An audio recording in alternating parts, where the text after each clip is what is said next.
Hey everyone, Rascal here. And Mama, welcome to our podcast. Today we're covering an underrated Dreamworks superhero movie, Megamind. Starring Will Ferrell as Megamind, this clever spoof of Superman, Megamind finally defeats his lifelong rival, Metro Man, and controls Metrocity.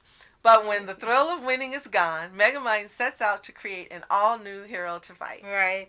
And it takes you a while to figure out, like, wait a second, you got the reporter, you got the hero from another planet, you got the journalist, like, wait a second, you trying to parody. so it means Megamind must be their version of Lex Luthor, right, if Lex Luthor got a movie. And turned blue. Right.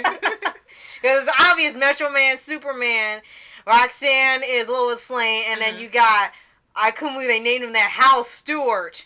As, like, it's supposed to be Jimmy. Like, Hal Stewart, like, they really do that. Right. Do you not like Green Lantern? And then he makes some comment during the movie at some point where he says something about his ring. Yeah. Yeah. So it's like, okay, so you've got Jimmy as Green Lantern, like you said, Hal and John Stewart, right. And then he's supposed to be Jimmy Olsen. Right. It's like, what?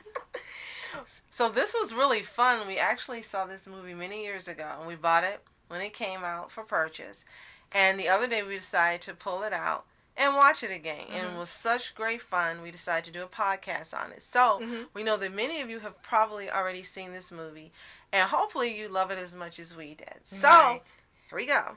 Yes, and like I said, it's supposed to be a parody of the superhero genre, because before this hasn't been done before. We've always seen where good guy wins, bad guy always gets thrown in jail, foil plans over and over again. This was the first time where the villain won, but he finally could take over. But he wasn't really a villain, because when you see the opening of the movie, and there are no spoilers because this movie is it's over 10 years old, right? Right, yeah. Okay, so you see how he came to Earth. He and Metro Man, and they came in the same way, and they both just ended up at two different places, and they're going by that theory that your environment affects how you turn out, which I don't agree with at all. Now, that being said, the only reason he turned out a villain is because he ended up at the prison, and he had the prisoners who were rearing him and taking care of him, and that was his home. I couldn't believe they let the prisoners raise a baby. So technically, the way the movie is saying it, if Metro Man had gone to prison and he had gone to the wealthy family, then he would have been Metro Man and he would have been Megamind. Right. So he really wasn't a villain. He was a victim, so to speak, of where he landed and who he ended up with. Right. So there was always good in him. And the great thing is, the end of this movie, you get to see the good in him. Right. And they also play Michael Jackson's song. They always play that Bad song. Right. Yeah, you hear it like a few times throughout the movie for his themes. So it's really hilarious whenever they play that. And one of the pop culture funny that came in is that during this time is when President Obama was running for office, and his slogan was change. Yeah, and it said, yes, you can, right? Yes, and change, yes, we can. And then the posters for Megamind said, no, you can't. Oh, did they really just do that? Change, no, you can't. So there were lots of just wonderful moments in this movie. It was funny throughout. And you got to see a lot of different characters that were well developed for the short period of time you had to see this movie. Right. And unlike Shrek or Madagascar, they didn't have an incredibly large cast. It was just like a couple characters you focused on, and then that was it. You know, Will Ferrell voiced Megamind. You had Brad Pitt as Metro Man. And while you say that, yeah, Jonah Hill as not Jimmy Olsen. You had David Cross as Minion, and then you had Angelina Jolie, right? Yes. Yeah, she was Roxanne. So they had a pretty good cast. No, she wasn't. Oh wait, no, she wasn't Kung Fu Panda. She wasn't here at all. Oh no, it was a different woman. Who was doing the voice of her? It was Tina Fey. Tina Fey, yeah. I was thinking of Kung Fu Panda. Angelina Jolie was Tigress in Kung Fu Panda, so I apologize for that. Which we'll be talking about soon. Right. But it was Tina Fey. Right. What I wanted to point out when you were talking about the cast is, just like you get to see the good part of Megamind, Metro Man was tired of being a hero. So he fakes his own death and he grows a beard and he does all this regular people stuff. Mm-hmm. So you got to see a different side of him as well. He was always the really good guy. He got so tired of being the hero, he didn't even care what happened to the darn city. He just faked his death and left and started living like a mountain man. He wanted to be Music Man. So you got to see what would be the opposite of him, you know, caring and risking his life every day. He's like, I'm not doing that anymore. Yeah, I quit. He was going through motions, so basically. They actually switched places. One became the hero and the other one became not so much a villain, but just someone who didn't care.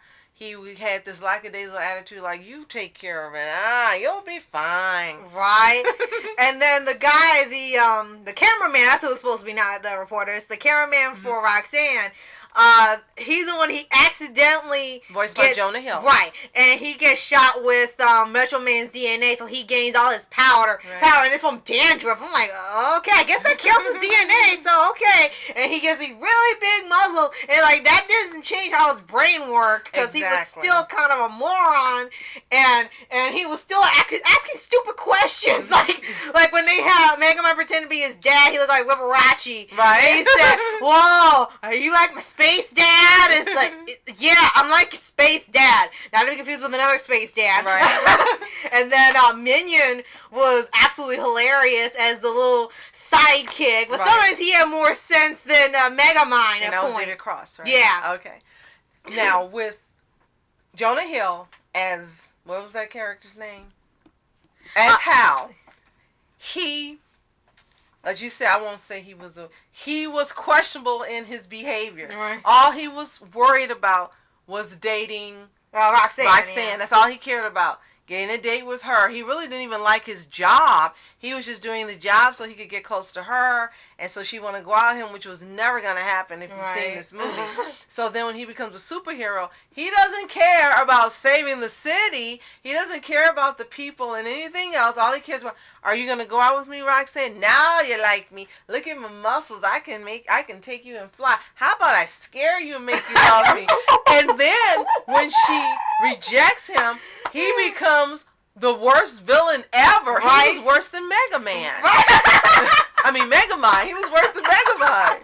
Right? And the whole purpose of him making another hero was so he had someone to fight, because after a while, Megamind got bored. He missed Metro Man. He missed the fighting and the action and the suspense. I mean, yeah, he had the city. He had fun for a while. And he's like, did you ever dream the city would come? And he said, no, never in a million years. I mean, yes, I did. And they couldn't believe that one of his plans worked. And you thought it worked in the beginning. You thought it I was like oh my gosh, he's actually won. And then he started to get like, there is no purpose anymore. Yeah, no one to fight or anything. You know, most shows, they revel in the victory. After him, he got bored after a while. It's like, oh, there's no excitement anymore. There was no Joker to his Batman. Right. So what was really also great about this character is you could see through his villain visage, you could see the good parts of him coming out when he was with Roxanne pretending to be someone else. Right. When he would even carry out his crazy plans, you could see that they were just like kind of weak and kind of like, you really expect this to work? You really think this is a plan a villain would do? You really think this is bad to do to people? Right. Even in the beginning, they make fun of. He's captured Roxanne so many times that he has the same exact torture device. Like, yes, the alligators. Yes, the spikes. Yes, this. Oh, the spiders knew. Like, he has put out every single plan so many times. Like, she knows exactly what he's gonna pull out. And she wasn't even worried. She was like, okay, I'll just wait for Metro Man to show up. Right. Right. So it was a great movie from beginning to end. And you pointed out to me that this was DreamWorks' first superhero movie. Right. And unfortunately, it will be the last, because movies like this, Shark Tale, and Monsters vs. Aliens, they only planned like one movie. It was, all of them were like parodies of genre. Shark Tale was a parody of The Godfather and the mobster movies. Megamind was a parody of the superhero movies. Monsters vs. Aliens was parodying all those retro monster movies. Right. So since that was a parody, they decided, they don't want to, like stretch it out to more than it has to be. But they did really well. They were really hits. Right. The closest they had like a little 15-minute short called Megamind the Button of Doom. He was selling all his evil stuff since he would turn his villain lair into a hero lair. And the button was just in case he something happened to him, He or had he a turned relapse. good. Yeah, or he turned good, and the button would like start a robot that would cause the evil for him if either he couldn't do it or he turned good and he was forced or something. And they had to stop that. And then there was a video game they actually had a few years ago.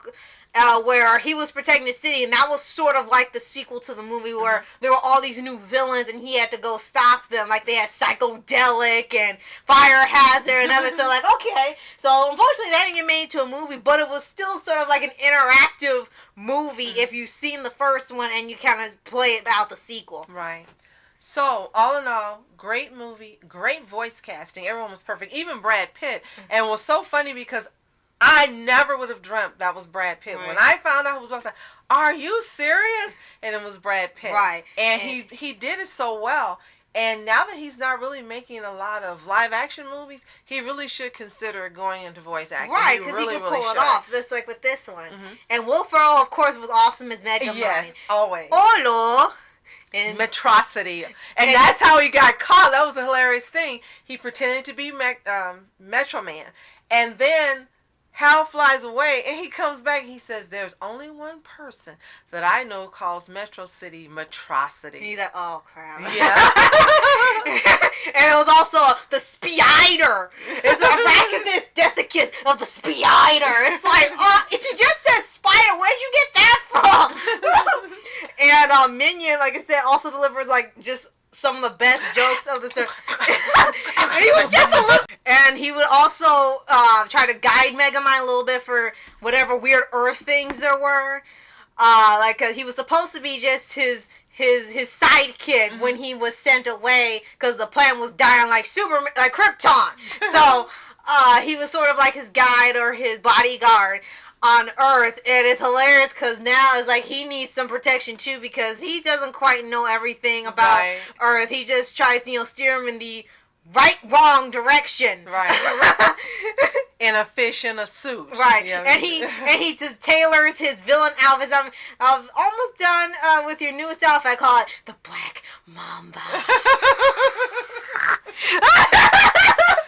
But yeah, this is a fabulous movie. Absolutely fabulous. So, we know you've seen it. So, tell us in the comments below what you loved about this movie. Or if you didn't like it, what do you think could have been better? And do you think DreamWorks should go back to making these type of movies? Right. So, thank you so much for watching. I'm Ask Entertainments. And I'm Mom Entertainments. Have a toontastic day. Peace. And reporters sitting flashing lights. Trying to walk around, man, who the hell are you? What you wanna do? My man, it's on you. Man, it's on you. Hit her in my dreams, she was my queen. A castle in the mountaintops, rivers and streams. Plucking sunlight from the sky in my pocket. Give it to you later on in the form of a locket.